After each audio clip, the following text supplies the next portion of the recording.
J'espère que vous allez bien, j'espère que vous vous portez bien. Aujourd'hui, ce vendredi 18 septembre 2025, 19 septembre 2025, excusez-moi, parce que c'était hier le 18 septembre, c'est une journée qui se restera gravée à jamais en lettres d'or dans notre mémoire. Peut-être pas en lettres d'or, mais en lettres sombres dans notre mémoire, puisque ce jour-là, toute la capitale Alger et ses environs ont été quadrillée, fermée, verrouillée, extrêmement surveillée et militarisée même, puisqu'un dispositif sécuritaire mêlant des militaires, des paramilitaires et des membres des services de sécurité ont été déployés au plus haut niveau, à tous les niveaux, pour verrouiller tous les accès de la capitale Alger à la fin, dans l'objectif de rechercher, de traquer le général Nasser Djen, l'ex-patron de la DGSI, la Direction Générale de la Sécurité Intérieure, la plus importante entité des services secrets algériens, qui s'est enfui de sa résidence surveillée dans la nuit du 17 au 18 septembre, provoquant ainsi un vent faisant souffler ainsi plutôt un vent de panique inédit sur l'ensemble des décideurs algériens.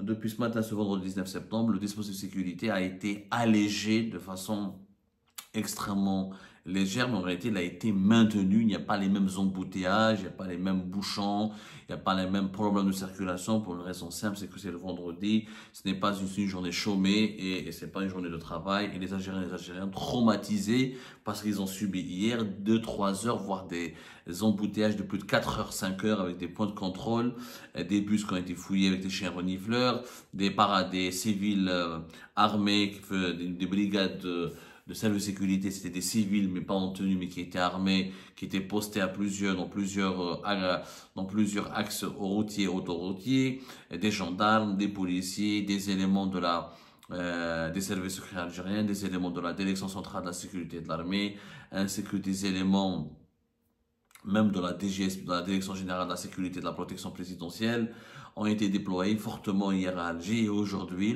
ce déploiement a été légèrement allégé. Il continue d'être maintenu dans l'espoir. Visiblement, les autorités algériennes recherchent toujours le général Nasser Djen. Les autorités algériennes pensent qu'il est à Alger. Alors, tout le monde se pose la question suivante, mais où est Nasser Djen? En réalité, personne ne peut y répondre.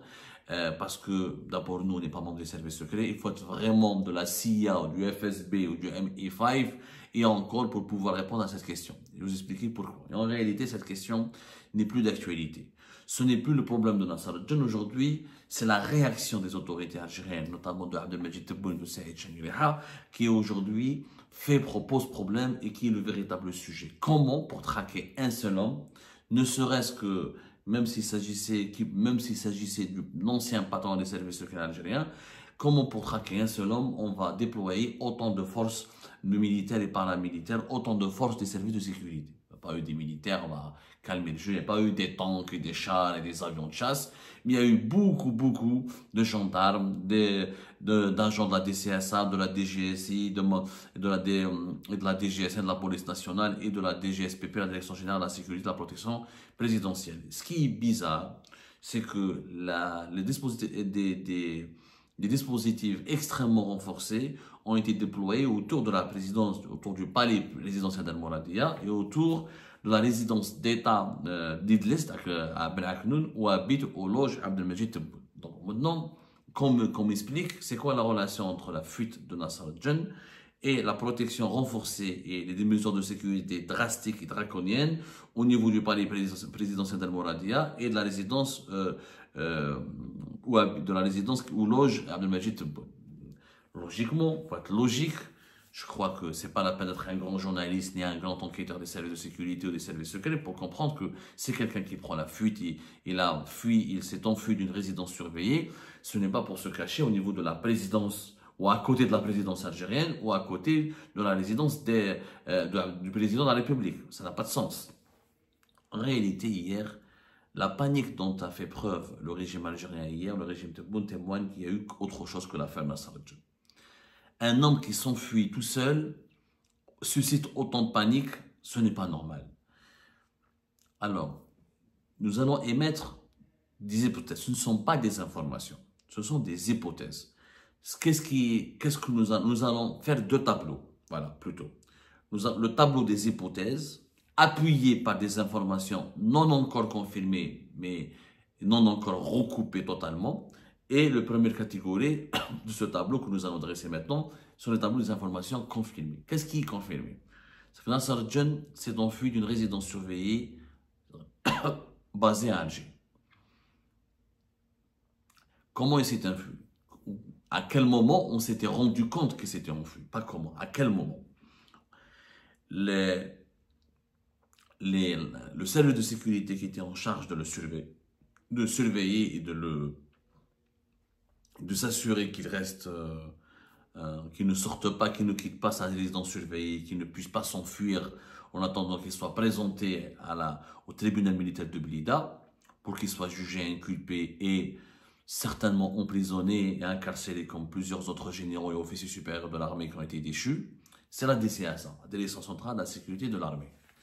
Il y avait des gardes qui protégeaient la résidence ou qui surveillaient, qui montaient la garde, donc qui faisaient des rondes, qui surveillaient, qui étaient postés au niveau de la résidence surveillée de Nasser Al-Jan, située à Alger.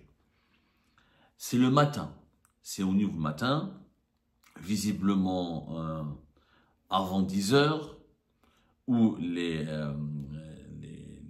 gardiens de la résidence surveillée de Nasser Al-Jan ont remarqué, ont constaté son absence. Alors, c'est vers midi que l'information commence à circuler, que Nasser Al-Jan n'est plus, est porté disparu. Il n'est plus dans sa résidence surveillée. C'est à partir de 13 heures que l'information a été confirmée qu'il est en fuite, qu'il a pu s'enfuir. Alors, pendant ce temps-là, Nasser Al-Jan, selon les informations recoupées et confirmées, il aurait fui vers 3 heures du matin, c'est-à-dire vers l'aube, juste avant l'aube ou vers l'aube. C'est pour cette raison qu'à vers 10h, 11h, on a constaté son absence et qu'on a conclu qu'il avait pris la fuite à partir de midi. Parce que 9h, bon, quelqu'un qui ne se réveille pas à 8h du matin, ça peut être normal. Quelqu'un qui ne se réveille pas à 9h du matin, voilà. Mais quand il n'y a pas de mouvement à 10h du matin, ça peut être suspect. Donc, ils ont dû procéder à des vérifications. Et entre 10h et 11h, voilà, les vérifications ont abouti à au constat que Nasser Al-Jan n'est plus dans sa résidence surveillée. Est-ce qu'il a pu déjouer la vigilance de ses gardiens? C'est possible. On le recherche, on ne le trouve pas. Donc, quelqu'un qui n'est plus dans sa maison, dans sa résidence surveillée, c'est une fuite. On conclut par la fuite. Nasser Al-Jan, il faut savoir, c'était l'ancien patron de la DGSI, l'ancien patron de Hassan Antar, l'ancien patron, pas l'ancien patron, l'un des cadres supérieurs, l'un des officiers supérieurs qui était cadre du SCORAT. Donc, il est passé par toutes les unités d'élite et les directions les plus stratégiques des services secrets algériens. Militaire extrêmement expérimenté, il maniait les armes, spécialiste de l'infiltration comme de l'exfiltration, des combats rapprochés comme des combats avec des armes conventionnelles, et il a une expérience à la fois de service de sécurité et une expérience de gestion des défis sécuritaires ou des problèmes sécuritaires dans des espaces urbains ou périurbains, comme c'est quelqu'un qui a une expérience de terrain de militaire. C'est-à-dire qu'il a participé à des combats sur des espaces, sur différents espaces et différents reliefs pour les opérations militaires. Donc c'est quelqu'un qui a calculé son coût. Il sait très bien, Nasser Al-Jan, qu'il dispose de pratiquement 6-7 heures. Parce qu'il connaît les dispositifs, les barrages, les points de contrôle, comment ils vont le rechercher, comment ils vont le retrouver, comment ils vont essayer de le traquer, comment ils vont essayer de le traquer, comment ils vont essayer de l'arrêter. Tout ça, il le sait, parce qu'il était patron de Antal et de la DGSI. Et c'est exactement ce qu'il aurait pu faire s'il était lui-même aux commandes et qu'on lui aurait dit, voilà, il y a quelqu'un qui a pris la fuite, tu dois le retrouver. Donc il sait très bien, il a anticipé la réaction des autorités et des services de sécurité. Et de deux, pour fuir, il faut des complices. Parce que tu peux fuir de ta résidence pour te cacher quelque part, mais pour fuir d'Alger, pour se cacher et rester à Alger, Nasser Al-Jan n'est pas con. Il sait très bien, c'est pour ça que ces sources, et là on va aller vers le deuxième tableau, qui est les informations qui ne sont pas encore recoupées, qui ne sont pas encore confirmées, que ce sont des données qui nous ont été transmises par deux types de sources. Première source, les sources proches, des amis, des collaborateurs et les agents ou les collaborateurs, agents, amis, personnes, indicateurs, personnalités ou individus qui connaissent bien Nasser Al-Jan et qui ont travaillé avec lui par le passé ou dans le présent, un passé récent ou lointain. Et la deuxième source, c'est des sources sécuritaires qui sont impliquées dans cette opération de traque et de recherche de Nasser Al-Jan. Euh, les personnes qui connaissent Nasser Al-Jinn disent qu'il est parti, il est parti en Espagne, il est parti à l'étranger. Pourquoi? Ça semble logique. Nasser Al-Jinn ne va pas fuir l'Algérie, il va à Alger pour rester en Algérie.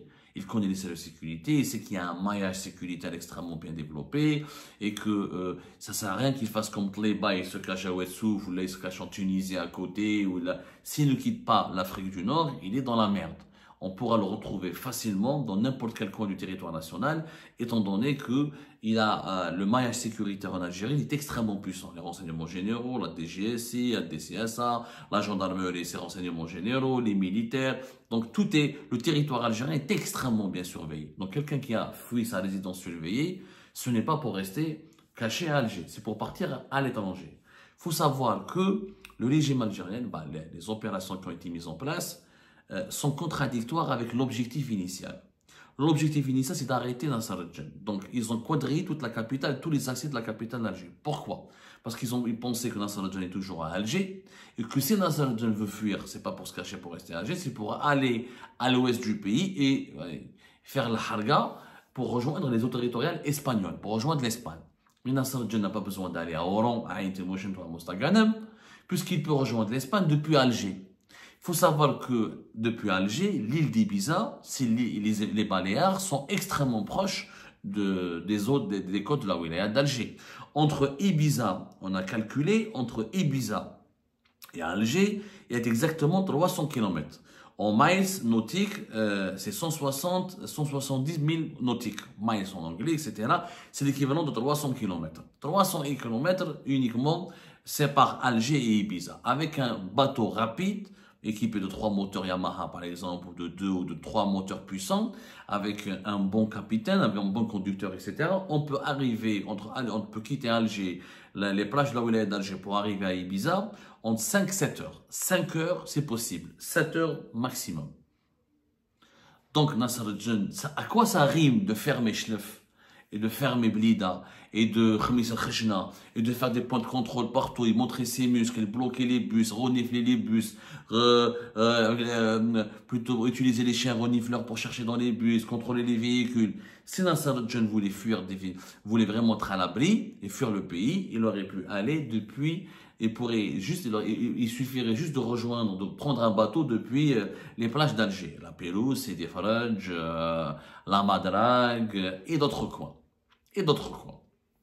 Ça, c'est le scénario qui serait le plus probable, mais sur lequel les autorités algériennes n'ont pas vraiment travaillé, puisque l'alerte maximale, elle visait à protéger les sites présidentiels et les sites de pouvoir les plus sensibles. En réalité, il y a eu 2 opérations hier qui ont été lancées. Une opération pour chercher, pour traquer, et dans l'éventualité que Nasser Al-Jinn n'a pas encore quitté le pays, parce que Nasser Al-Jinn, étant donné que c'est l'ancien patron des services, encore une fois, il savait qu'il avait besoin que de 6 heures et 7 heures pour quitter Alger.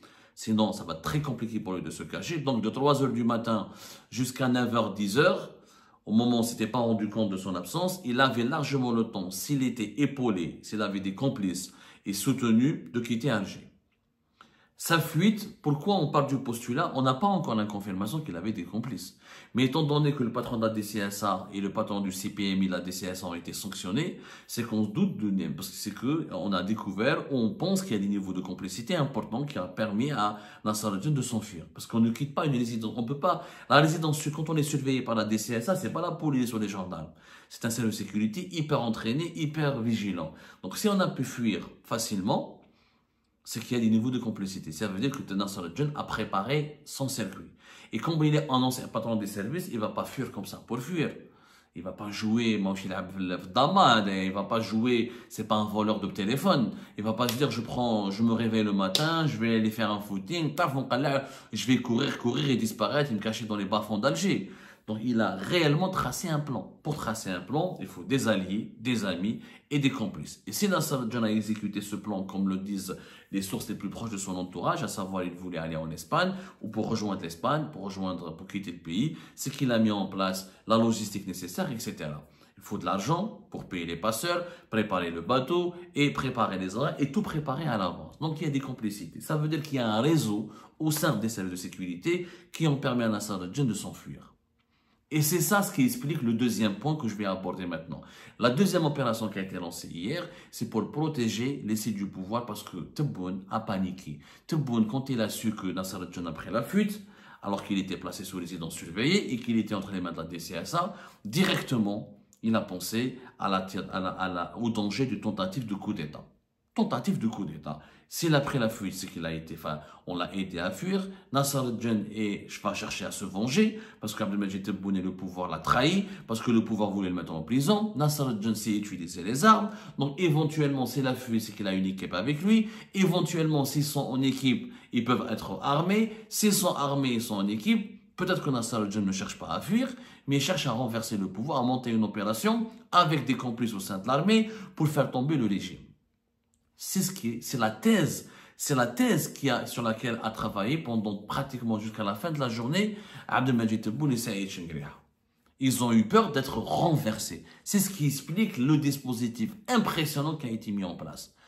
Pourquoi protéger la présidence? Ok, Nasser al-Jinn il est recherché, il ne va pas se cacher, El Moradi, elle n'est pas quand. Ça sert à quoi de fuir une résidence surveillée pour aller se cacher dans une zone encore plus surveillée? Ça n'a pas de sens. Il ne va pas se cacher non plus à Ben Aknoun à côté de Tebboune. C'est qu'on a pensé, on a eu peur pour Tebboune qu'un groupe télégué ou guidé ou dirigé par un expert comme Nasser al-Jinn, qui est un expert, un militaire avéré. Il a beaucoup d'adversaires, Nasser al-Jinn, corrompu, salopard, tortionnaire, criminel. On peut dire de lui ce qu'on veut, mais tous ses adversaires, y compris, reconnaissent en lui les qualités du militaire, spécialiste en maniement des armes, en infiltration, en exfiltration. C'est quelqu'un qui sait ce que c'est que monter une opération et s'attaquer à des cibles et atteindre des cibles. C'est ce qui a fait peur à Tebboune et à Chenghria. Ils ont eu peur d'une tentative de coup d'État. Ni plus, ni moins. Je dis bien qu'ils ont eu peur. Ça ne veut pas dire qu'il y a eu une tentative de coup d'État. Parce qu'il n'y a pas eu de tentative de coup d'État. Pour qu'on soit clair, je ne suis pas en train de propager la fake news, mais il y a eu une tentative de coup d'État. Ils ont eu peur d'une tentative de coup d'État. Ça veut dire que le problème actuel, ce n'est plus est-ce qu'on va attraper Nasser al-Jinn ou pas, c'est qui est derrière, qui est avec Nasser al-Jinn contre Tebboune et Chenghria. C'est ça la véritable problématique à laquelle on est confronté aujourd'hui. Pourquoi avoir aidé, avoir contribué à la fuite de Nasser al-Jinn? Et nous, on a déjà répondu à ces questions. Il y a au sein des institutions sécuritaires et militaires un mécontentement général, un mécontentement accru, un mécontentement extrêmement sévère, extrêmement poussé contre la politique arbitraire et la tyrannie dont fait preuve le régime Tebboune. Les officiers supérieurs comme Nasser al-Jinn qui sont âgés de moins de 60 ans comme Nasser al-Jinn estiment que le pouvoir est parti trop loin. Malgré le deuxième mandat, malgré la fin de la répression massive et la fin du Hirak, malgré la maîtrise totale de l'opposition et de la société civile, Tebboune continue de réprimer, continue de vouloir mettre tout le monde en prison pour protéger ses arrières. À un moment donné, ces gens-là qui ont servi le régime ont compris que si Nasser al-Jinn part en prison, c'est qu'il n'y a plus de limite, c'est qu'on peut tous partir en prison. Donc, Nasser al-Jinn a fédéré autour de lui des forces, des complices, des alliés, des amis qui ont décidé de se révolter. Pour le moment, la révolte était d'aider Nasser al-Jinn à fuir, mais quelle serait la prochaine étape? Quelle serait la prochaine étape? Et je vous le dis, hier, le pouvoir a énormément paniqué parce qu'ils ont pensé qu'il est possible que Nasser al-Jinn dirige un groupe armé qui puisse cibler, se venger en ciblant quelques sites sécurisés, quelques sites sensibles ou des personnalités sensibles, voire même la présidence, voire même peut-être il va essayer de provoquer un mouvement de mécontentement pour aller vers une action de renversement du pouvoir. C'est un scénario, c'est une peur qui a hanté Tebboune et les dirigeants algériens jusqu'à une heure tardive de la nuit d'hier.